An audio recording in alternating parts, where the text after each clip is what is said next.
We see more and more, particularly B2C companies, investing massively on digital transformation initiatives related to customer experience and customer-facing technologies. The smartphone applications, the e-commerce, marketing automation, and everything that can bring the customer closer by providing a better quality of service. Internally, inside the organization, I think most of companies are still lagging, still having a lot of efficiencies to gain by redesigning and reinventing the processes and applying technologies.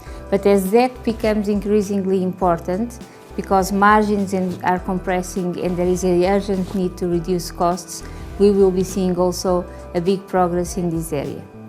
I think the digital transformation is actually crossing everything, every sector of business, every aspect of our life. So no matter the age, everybody is increasingly exposed to technology, to innovation, to mobile, to direct forms of communication. So for me, corporate banking will be still about relations, and relations will be still the most important thing. But what technology brings is actually much higher levels of operational efficiency, which then translate into quality of service. And of course, the new generations will be expecting this more. So from my point of view, I think Polish companies should really take digital transformation to the top of their agendas and do not delay, because in fact there is no time.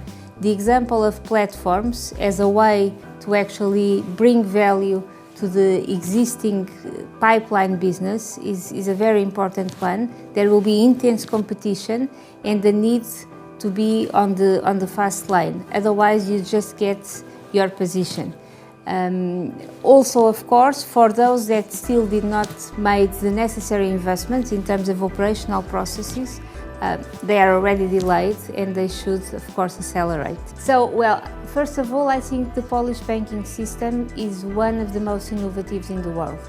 Actually, we are usually compared with Turkey and very frequently receive the most important awards in terms of technology and innovation. So although fintechs are flexible, agile, fast, and tend to operate at lower costs, I think the banks in Poland are also quite well in that area, quite responsive, and most of them did already their homework with their legacy infrastructures. So of course, fintechs have two big advantages. First of all, they can be focused just on one service, on one area. The second is they don't have the huge regulatory burden that the banks have to face today. But still, I think that we may see some disruption here and there in some edges, particularly on the payments areas. But I think the banks are very well positioned to compete and to respond. And then at the end of the day, I think fintechs will bring a lot of inspiration to banks and will force banks to react. And what we need in the banks is to actually organize ourselves in a different way in order to be able to have focused approach for those areas that matter. At the end of the day, cooperation between both will bring a lot of value also for customers.